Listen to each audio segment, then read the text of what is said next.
надеюсь, что вас этот фильм тронул так же, как и меня. Я хочу попросить вас оставаться на своих местах, потому что уже в течение нескольких минут мы начнем нашу встречу с режиссеркой. А вести эту встречу будет очень талантливая журналистка Алиса Таежная. И еще я хочу от лица всей команды пригласить вас сегодня в бар Аки Каурисмяки, чтобы мы все вместе отпраздновали успех нашего кинофестиваля. Вы получите специальную скидку на напитки по кодовому слову «бок о бок». Пожалуйста, приходите сразу после этой встречи.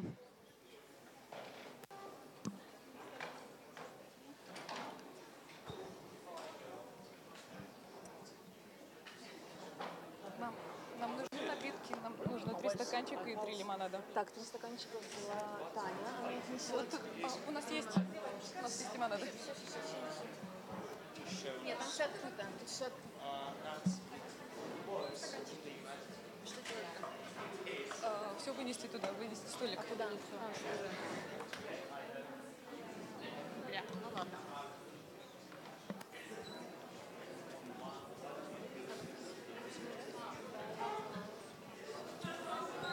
Скажи, что у нас стоит. Нам сказали сразу.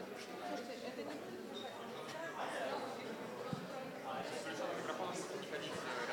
Поняла.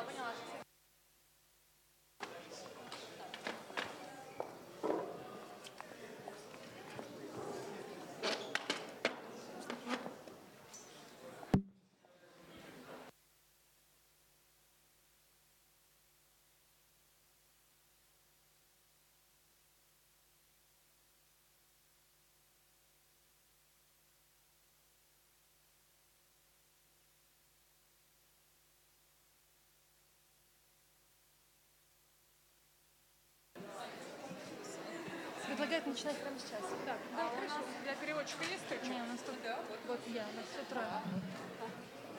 Здравствуйте. Итак, нам хотелось бы начать эту встречу прямо с этой минуты. Я хочу поприветствовать очень замечательную переводчицу Дашу Железнову, которая будет нам сегодня помогать вести нашу встречу. Даша. И также Дэйзи Эскуит. И, пожалуйста, специальные аплодисменты Алисе Таежной. Спасибо. Добрый вечер. Насколько я понимаю, у нас будет легкое введение с моим участием, но весь смысл в том, чтобы вы тоже, конечно, задавали свои вопросы из зала, поэтому, пожалуйста, оставайтесь. Мы совсем немножечко разогреемся в течение 15 минут, потом будем разговаривать с залом. Я вас очень рада всех видеть.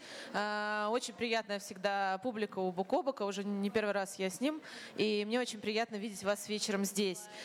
Фильм мне тоже показался дико захватывающим и интересным, особенно в том, мне кажется, внушительном количестве работы с архивом, которую продемонстрировала Дэйзи. Вот, собственно, буду сейчас ее об этом спрашивать. Буду говорить по-русски, чтобы было уютно и понятно, и чтобы сэкономить время для вас, чтобы вы успевали задавать свои вопросы. Мой первый вопрос: как вообще Дэйзи пришла через свою долгую документальную дорогу к фильму «Квирама»? Почему она решила его сделать сейчас?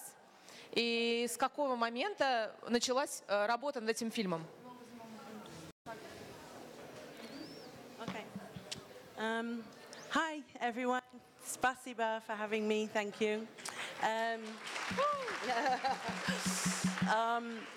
Yes, I'm an old lady, and I've been making documentaries for 20 years before I got the chance to make Kwirama. Всем привет! Спасибо, что пригласили меня. Я уже пожилая дама и уже 20 лет делаю документальное кино до того, как я сделала Квираму.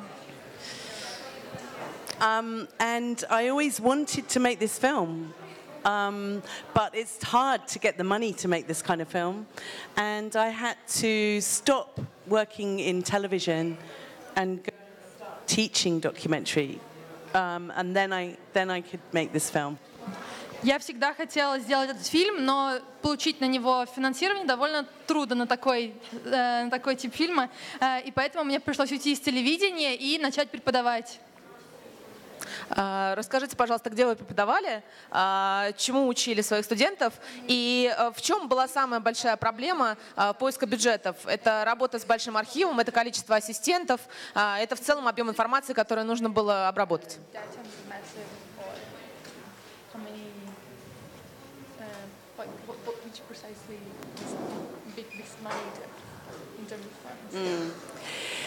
It's still very, very difficult to get documentaries funded by television about queer lives.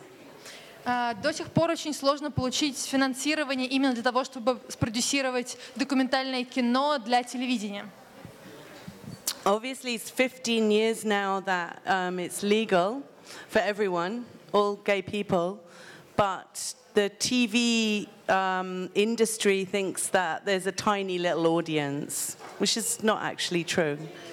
Уже 15 лет как ЛГБТ-сообщество и все ЛГБТ-практики декриминализированы, но тем не менее телевизионщики считают, что это очень маленькая аудитория и с ней незачем работать.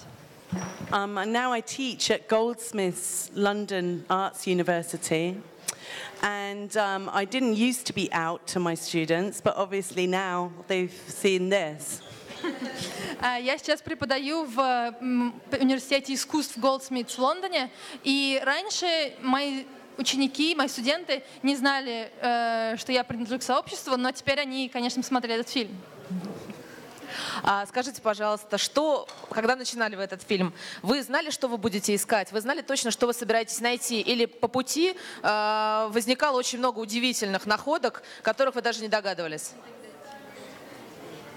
Well, we started with the BFI archive, which is a wonderful thing.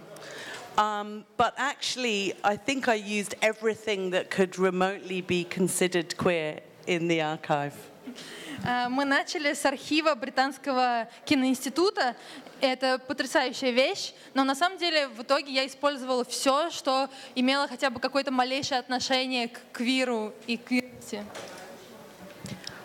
Что самое удивительное из тех находок, которые вы нашли? Что-то, чего вы не ожидали найти, и вас это поразило? Или вы уже заранее догадывались, что на самом деле будет перед вами? Что вы будете искать?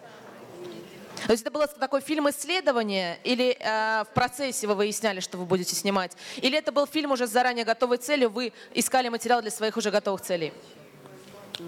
Yeah, I thought I knew every gay film in the last 100 years, but actually I hadn't seen those black and white documentaries from the 60s, so they were really exciting to find, because I think it's only in the context of the disgust that was normal in society that we understand how courageous those people are.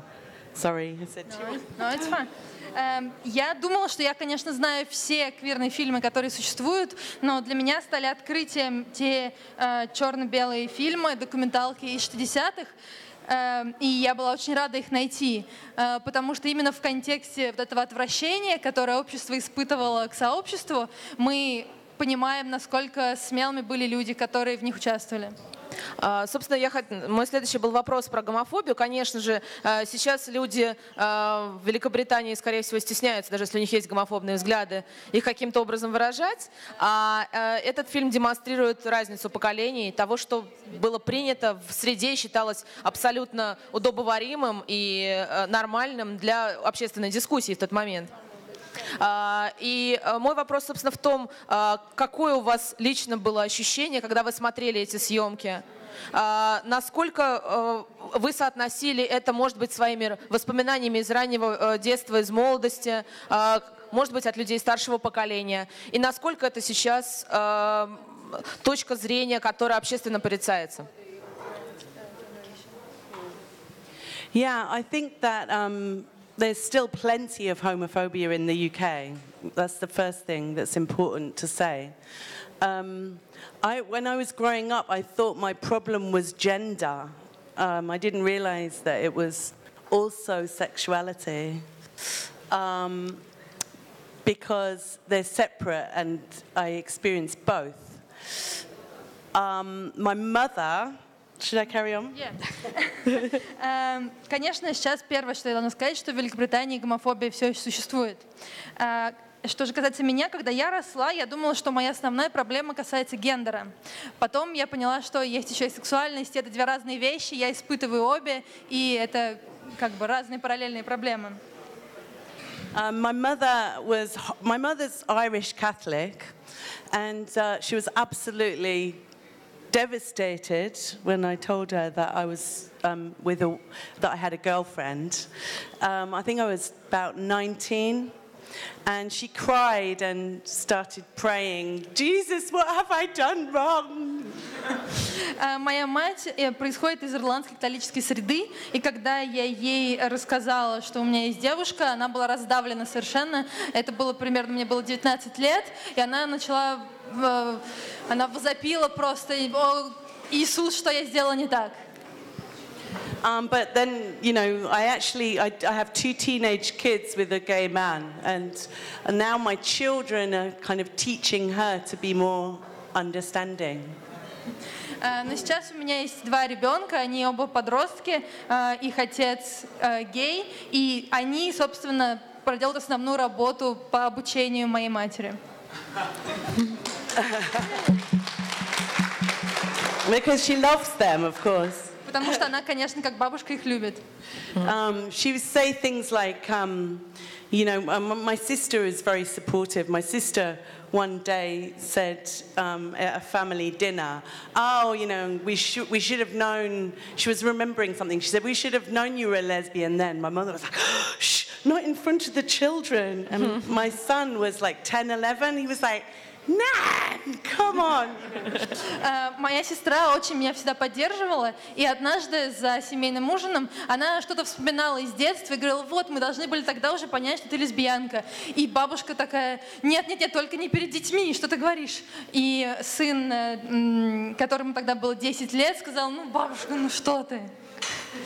So anyway, last year she agreed to come and see the premiere of Kвирама in London.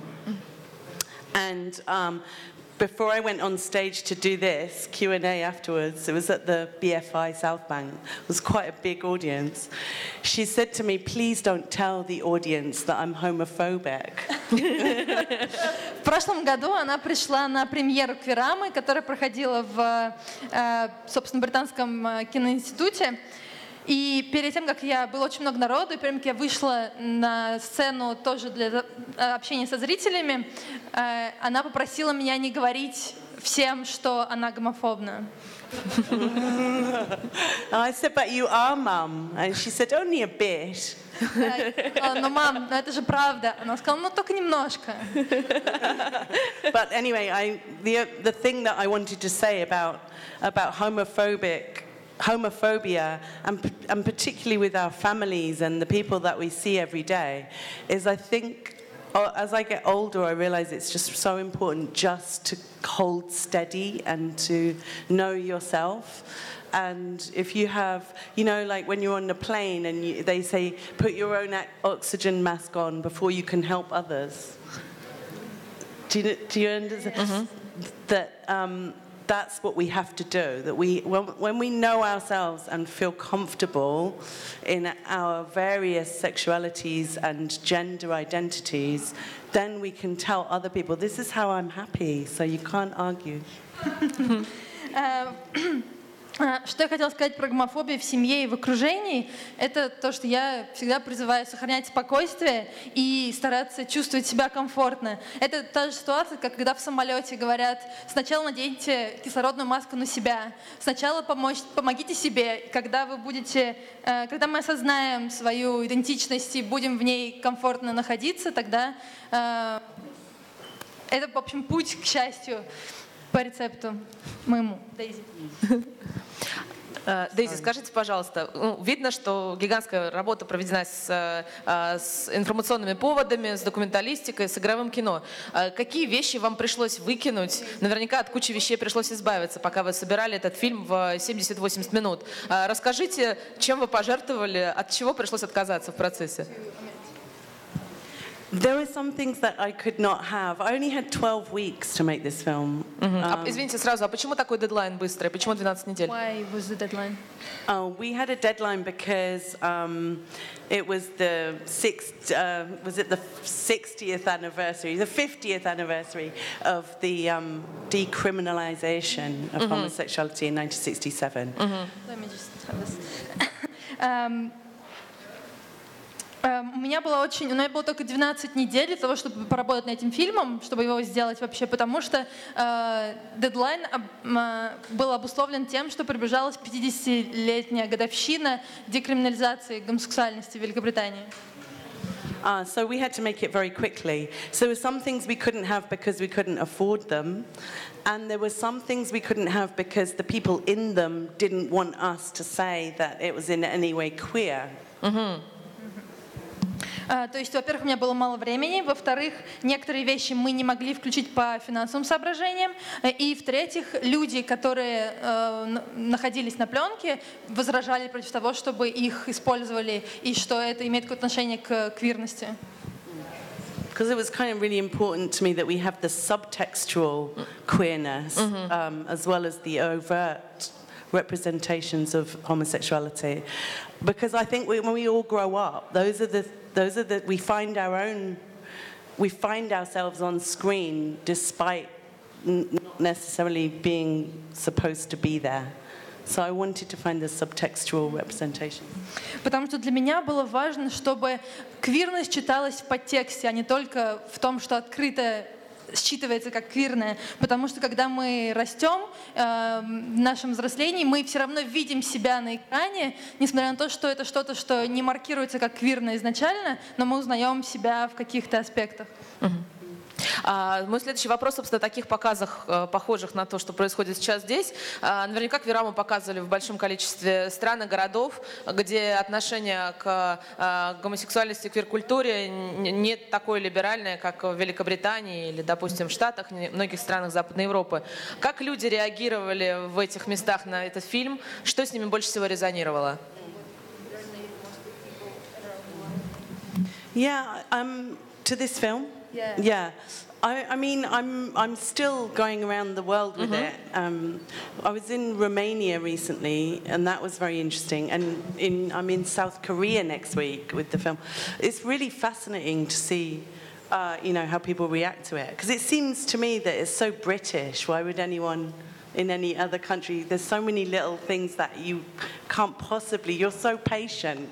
I don't know. I was watching it tonight, thinking, this can't mean anything. Тур Квирама по миру все еще продолжается. Недавно я была в Румынии, а на следующей неделе еду в Южную Корею показывать фильм.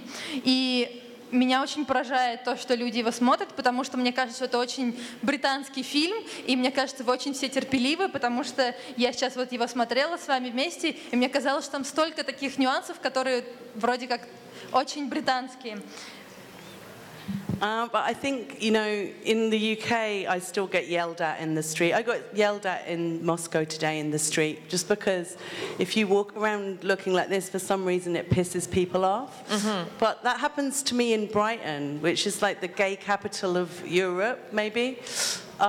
So I think you're just used to it. And because that's a universal experience, which we all have probably experienced, everywhere in the world, people relate to that and want to look at the film as a kind of roadmap out of where we are. В Великобритании меня до сих пор на меня окрикивают на улице, выкрикивают какие-то вещи. Даже в Москве сегодня мне что-то выкрикнули на улице. И если выглядишь так, как я выгляжу, это такой универсальный опыт. Даже в Брайтоне, где я живу, который считается гей-столицей Великобритании, это происходит. И из-за того, что это универсальный опыт, который все мы в какой-то мере испытывали, этот фильм отзывается в людях. И да, я закончила. They like it to be a roadmap. Yeah, sorry. Yeah, that's. И поэтому этот фильм кажется такой картой, которая помогает нам понять, где мы находимся в развитии, скажем так. Спасибо. Давайте поспрашиваем немножечко зал, прежде чем продолжим разговаривать вдвоем. Есть какой-то микрофон, да? Или с моего будем общаться? Хорошо.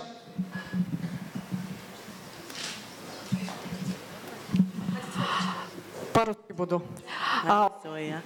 Большое спасибо. Я этот фильм вижу второй раз. Первый раз я его посмотрела в Стокгольме на фестивале Квирама. И я поняла, что я упустила около 50% информации, поскольку мой английский не настолько хорош, чтобы понимать текст песен. А песни очень важны в этом фильме. И я пожалела, что не все были песни переведены. Действительно сложно английский текст именно в песнях понять. Очень часто много игры слов. И это великолепно. Это огромная часть. Помимо сюжетов, именно то, как подобран видеоряд на текст. И я хочу сказать, что в нашем зале сегодня больше людей, чем было в Стокгольме, в Швеции.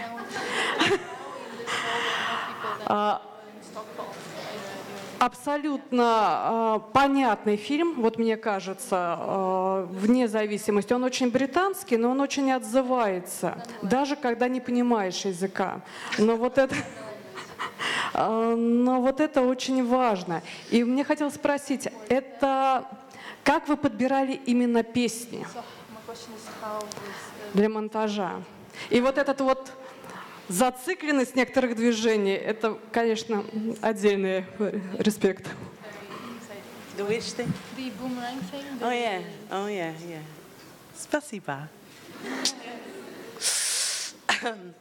John Grant wrote the music, and obviously my budget could never have afforded him, but he's my friend.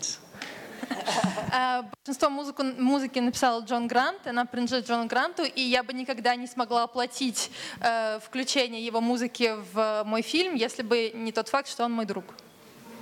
And I wish he was here because his Russian is fantastic. And I think that we should make a Russian Kvirama with him singing in Russian, and then we won't have a problem. И мне жаль, что его сейчас нет здесь, потому что он отлично по-русски, и мне кажется, нужно сделать русскую Квираму, и он будет петь по-русски, и тогда у нас не будет вообще никаких проблем с переводом.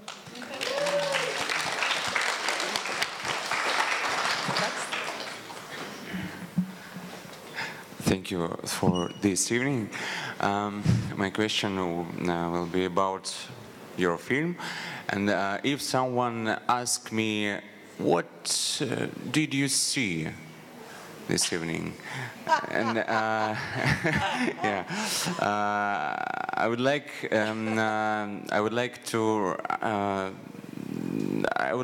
to hear your answer about your film. What it was about. Вопрос состоит в том, что я не смогу объяснить то, что я увидел этим вечером, и я прошу Дейзи объяснить, как она определяет, о чем был фильм. Okay, this is horrible because it's what I make my students do. Now you're doing it to me. Это ужасный вопрос, потому что обычно я задаю его своим студентам, а теперь вы его обратили на меня. But I'll try. So, I think that, obviously it's a film about the century of queer representations in Britain in cinema. But what I want it to be really, because I think it's almost like a 70-minute music video, actually. It's supposed to feel that way. And I want it to be both a celebration of how far we've come, but also a kind of warning cry, because I think that the rights that we have are fragile.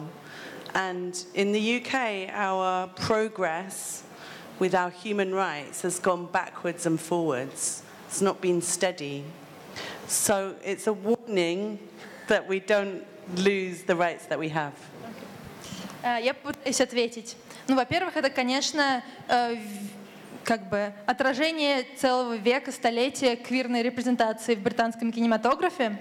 Но, во-вторых, это 70-минутный музыкальный клип. И так было задумано, что он смотрелся как музыкальный клип, потому что я хотела, чтобы это был своеобразный гимн нашей истории, тому пути, который мы прошли, но одновременно и предупреждением, потому что наши права, достигнутые нами, они довольно хрупкие, и в Великобритании прогресс, принятие, вообще прогресс правами человека, он движется по синусоиде, поэтому вот в этом смысле это предупреждение. Спасибо. Hello. Great question. Yeah. So, hello, thank you for the film. It seems like an incredible amount of effort was put into it, and I can't even imagine how much you spent basically compiling the list of films that you would use. So, I have 12 weeks, that's all. Yeah, but I mean, you must have considered what films you would put beforehand. But anyway, my question is basically, where is the list? Where can we find the list of films? Because I think I recognized like another country, Caravaggio, obviously, and there was like this fleeting glance of the private life of Sherlock Holmes. But I would really like to see all of it that you've referenced here. So the list is at the end of the film, and I want to tell everybody it's also on my Twitter. You can go on my Twitter and get the list. But if you want to see the film or you want to show it to anyone else, and I must stress, this is not the view of the festival. This is my personal view, that it might be a good thing actually to show it to young people because they're the ones who need it. If any of you want to see it again or show someone else the film, find me on Twitter at Дэйзи Эскуит or on Facebook, and I'll send you the link, and you can share it as much as you like. Вопрос был про то, где найти список фильмов, которые были использованы в фильме. И ответ на твиттере Дэйзи, он также есть в конце фильма. А также, если вы хотите показать кому-нибудь фильм, и это совершенно не мнение фестиваля, а личное мнение мое, Дэйзи, что этот фильм стоит показывать молодым людям. Поэтому, если вы хотите кому-нибудь его показать, просто найдите меня в Твиттере или Фейсбуке, и я вам дам ссылку для просмотра. Здравствуйте. Хочу сказать еще раз спасибо за этот фильм, сделанный с такой теплотой и любовью. Мой вопрос, он касается проведения гей-парадов. Потому что для многих людей, для простых людей, которые очень далеки от этой темы, само это действие, оно может их очень сильно, еще больше пугать и отталкивать, потому что там очень много разных персонажей, необычных, которые могут показаться даже какими-то фриками, сумасшедшими. Насколько это правильно репрезентует сообщество в глазах простых людей, вот далеких, опять же, от этой темы, и насколько они действительно необходимы в том виде, в котором они зачастую проходят?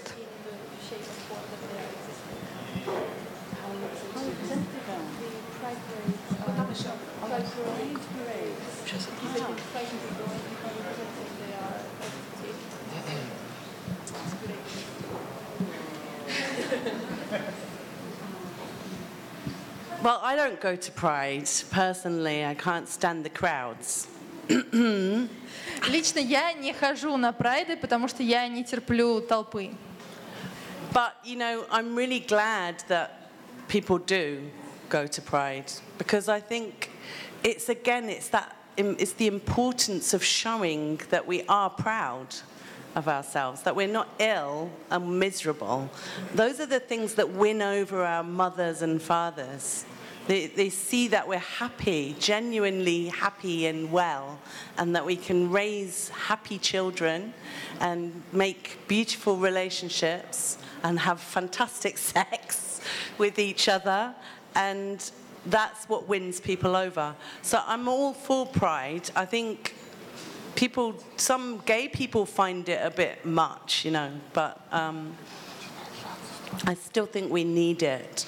And at the end of the day, it's about the people that you know in your lives. Like all of you can make 10 people realize that being gay is fucking cool and great. Each of you can. And so it's kind of all of our job, even though that's not fair. But, you know, we need pride. Sorry, go on. That's okay. Итак, я не хожу на прайды, но мне очень нравится, что другие люди участвуют и принимают участие в прайдах. По-моему, это очень важное действие, которое, собственно, дает нам возможность показать, что мы не больны, не страдаем. В том числе это то, с помощью чего мы можем привести на свою сторону наших родителей, например, показать им, что мы можем быть счастливы и довольны собой, горды собой, можем заводить детей, заниматься фантастическим сексом, что все это вообще у нас все хорошо. И некоторые даже представители ЛГБТ-сообщества считают, что прайд это чересчур, что как-то слишком. Но, тем не менее, это реальная возможность показать, например, 10 людям в вашем окружении, у каждого из нас, что у нас все хорошо и что мы потрясающие представители ЛГБТ-сообщества.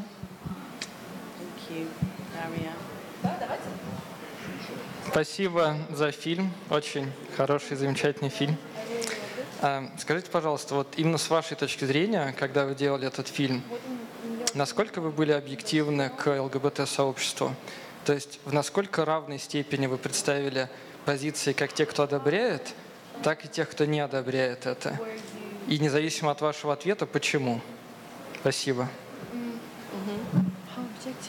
Were you in terms of representing the views of the LGBT community, those who approve and don't approve, and regardless of your answer, why?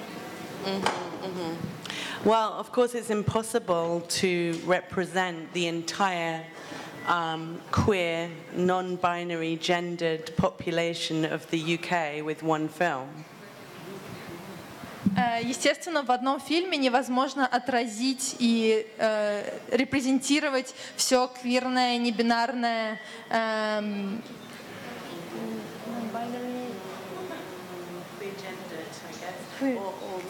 квиргендерное, в общем, любые другие трансгендерные. В общем, все многообразие невозможно отобразить в одном фильме. So, after I had a week of sleepless nights about that, I just decided to just make the film that I wanted to make.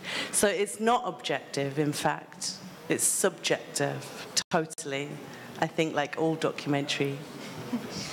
После недели бессонных ночей, когда я волновалась об этом, я решила, что я просто сделаю тот фильм, который я хочу сделать, поэтому он совершенно не объективен, а субъективен. И, по-моему, он субъективен, как все документальное кино.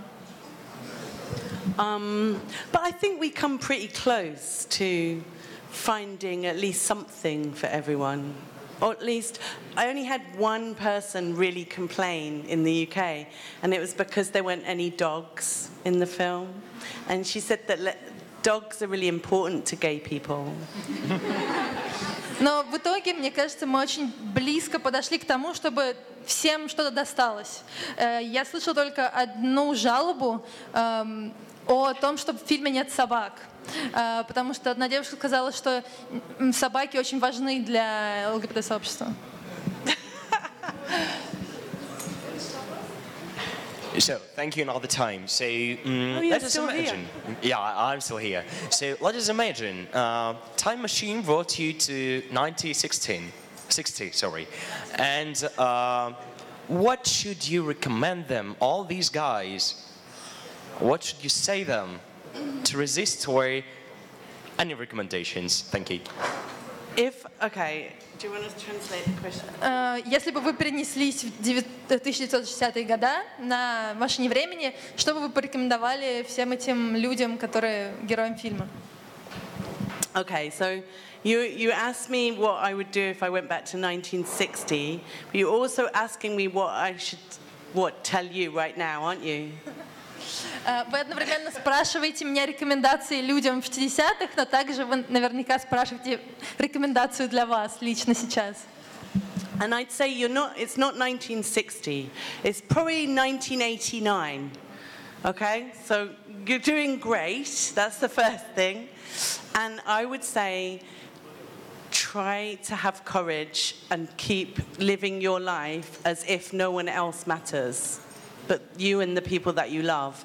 Because you only have one life. And actually, as Quentin Crisp said, the law means nothing. You just get on and live your life anyway. And, no one's going to tell you who to love. just try to do it without going to jail. Ну, во-первых, сейчас я скажу, что сейчас не 60-е годы, не 1960 год, а, ну, примерно 1989 в России, в смысле по отношению к Великобритании. Так что пока все идет нормально. Так что я бы вам пожелала, посоветовала просто быть храбрыми и не обращать ни на кого внимания, кроме тех, кого вы любите и кто любит вас. И как сказал Квентин Крисп, персонаж одной из документальных лент, закон не имеет значения, имеет значение только то, как вы живете. И надо жить, не оглядываясь ни на кого.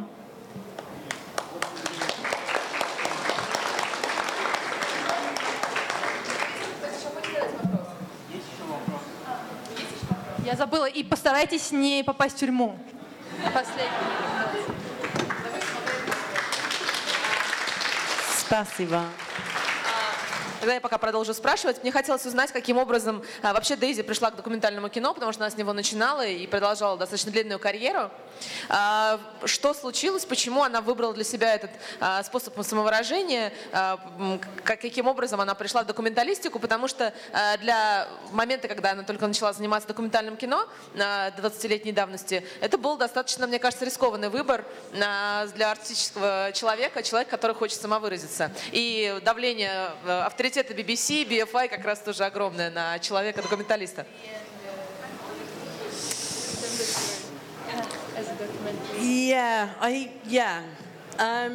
How did I? Well, look, I didn't study actually. I went straight into the industry at 20 as a kind of runner.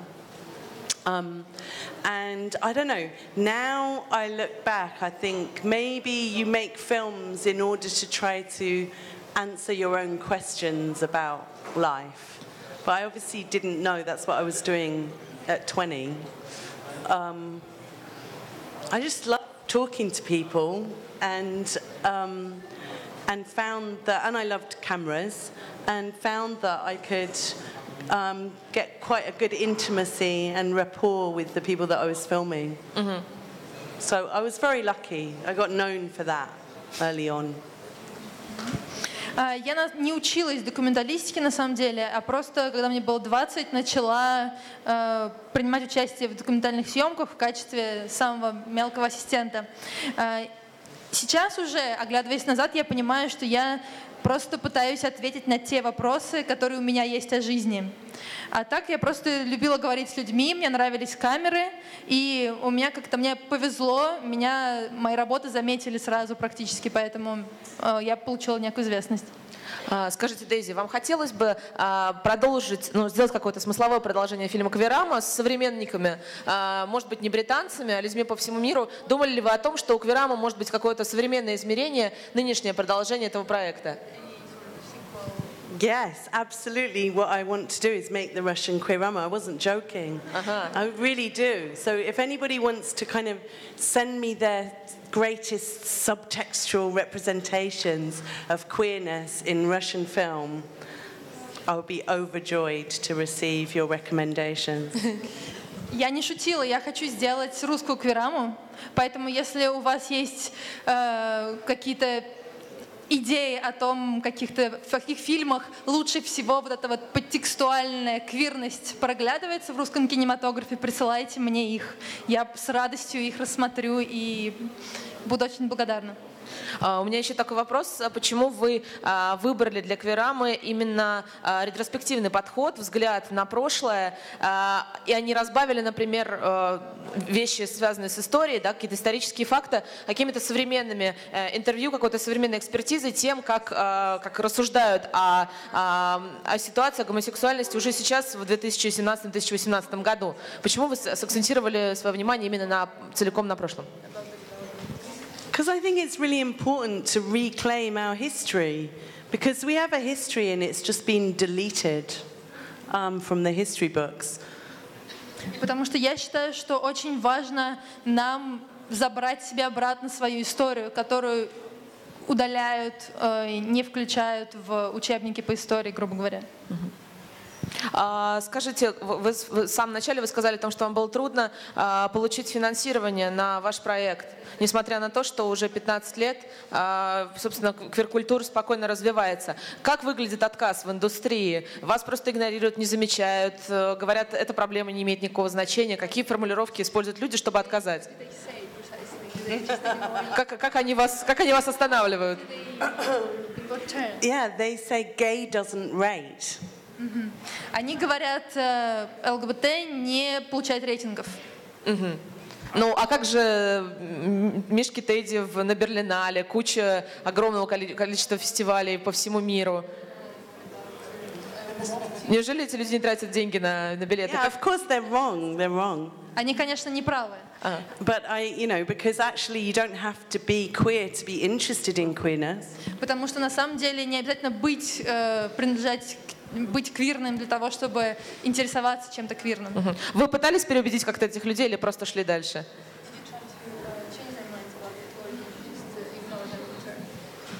I tried hard to change their minds, but I mean, of course, I'm trying to convert everyone to my queerness. Of course I am. Конечно, я пыталась их переубедить очень сильно. Я вообще стараюсь как можно больше людей привести в свою церковь квирности. Unfortunately, I failed to make my own children gay. К сожалению, моих детей с моими детьми это не сработало. Они не принадлежат к сообществу. So I think that's proof that it can't be done. И, по-моему, это доказывает, что это невозможно сделать в принципе. Сделать кого-то геем или лесбиянкой. So I tried hard enough. Потому что я очень старалась. Расскажите, пожалуйста, какой самый значительный для вас был квир-фильм вашей зрительской истории, как не как режиссера? Oh my God. Может быть, какое-то раннее сильное воспоминание? Do you know, it's funny because as a child, I didn't understand why I liked the things that I liked. I obviously liked, I watched Swiss Family Robinson, which is the worst film in the history of film, but because the girl dresses as a boy and goes and becomes a pirate. В детстве я не понимала, почему мне нравятся те вещи, которые мне нравятся. Например, я обожала фильм «Швейцарская семья Робинсон», потому что девочка там переодевается в мальчика с пиратом. So I think, it's about kind of having guilty pleasures be allowed and just finding yourself wherever you can as a kid. Поэтому в детстве, наверное, это скорее про то, что называется стыдными удовольствиями или тайными удовольствиями, и просто пытаться найти себя в них или вообще в контексте. Еще хотела спросить у вас, считаете ли вы кого-то своим наставником именно в документальном кино? Учитесь ли вы у кого-то рассказывать истории как с живыми собеседниками, да, так и с описанием контекста, как вы сделали с Квирамой?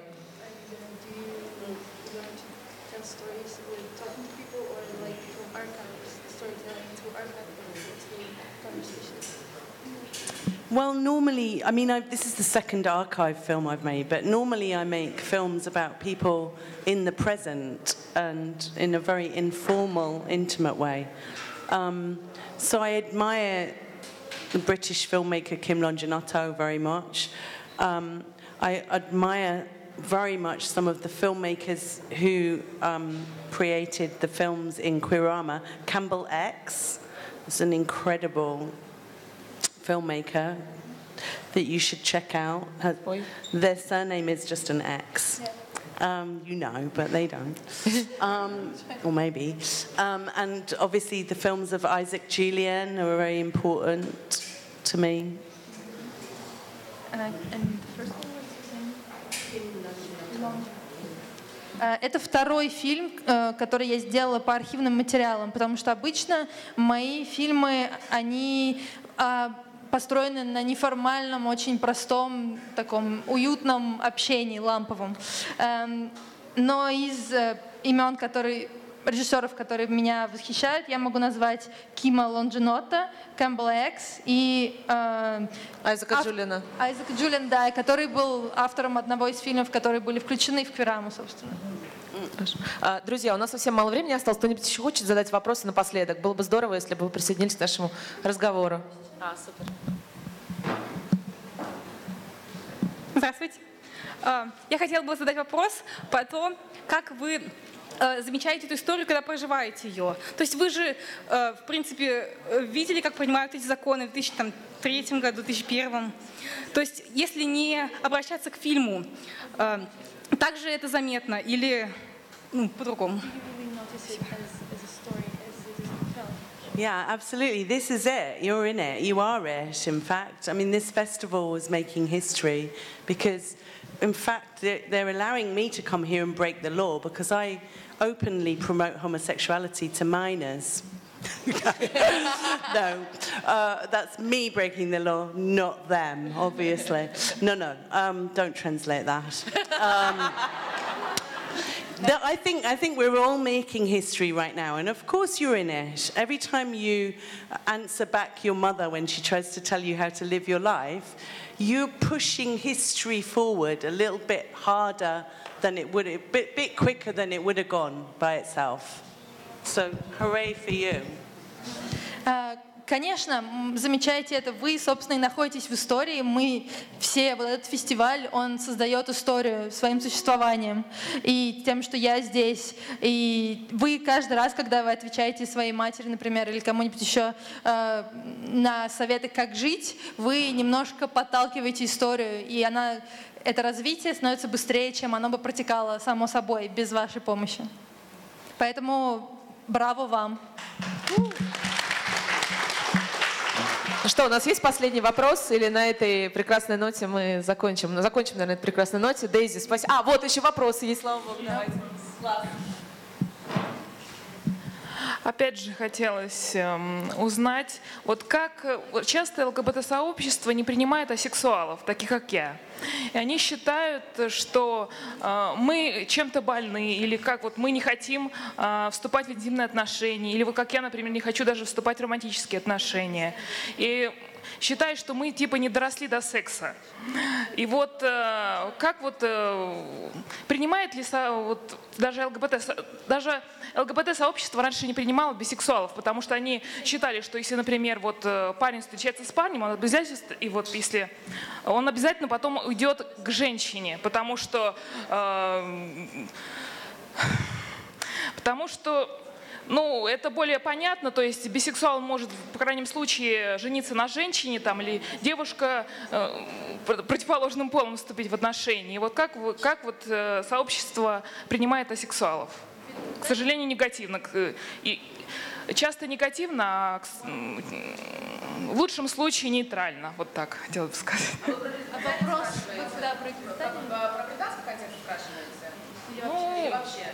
Ну, вообще и в Британии как это относится. Потому что даже вот в ЛГБТ-сообщество часто негативно или плохо принимают асексуалов. Yeah, of course. We're all fighting amongst each other. I mean, you know, I think that it's difficult, isn't it, for us to be united. There are so many different sexualities in this room, let me tell you. No two people want to have sex the same way, you know? So I would just try to not feel like you have to be represented by someone else's label, and just try to discover what you want in yourself and ignore all the labels maybe. And I think once we all do that, we'll be a little bit more united and stop bickering amongst ourselves. So right now, in London, everybody's fighting over whether transgender women should be allowed to be lesbians or not. Like, you know, I mean, there's always something to fight about. Мы все время, в общем, ссоримся между собой. Быть едиными и объединенными очень трудно. Сколько людей в этом зале, столько и сексуальностей. Поэтому я бы посоветовала просто не чувствовать, что вы обязаны подстраиваться под чей-то ярлык или под чье-то определение этого ярлыка, просто быть собой. И тогда, возможно, когда мы примем это многообразие, мы перестанем так ссориться друг с другом. В Лондоне, например, сейчас все спорят о том, можно ли позволить трансгендерным женщинам быть лесбиянками. Так что нужно просто принимать себя, быть собой и перестать ссориться между собой таким образом. Just one more thing, which is I appreciate all of your courage so much. I think that you must be probably like some of the bravest people that I've ever met just to be here. So you obviously feel really strongly about who you are, but I think it's also really important that we're allowed to change and be fluid and change our minds and change our identities if we need to, and even if that's just to become more yourself than you used to be. But I just want to say that I'm full of admiration for all you people. It's a pleasure to be here with you. Еще я хочу добавить, что я очень ценю вашу храбрость, которую для меня иллюстрирует тот факт, что вы вообще здесь. Но одновременно с этим мы постоянно меняемся, и нужно давать себе разрешение на то, чтобы постоянно меняться. Это тоже храбрость. Я просто хотела сказать, что я восхищаюсь вами. Спасибо огромное, Дейзи. По-моему, это был классный финал отличного разговора.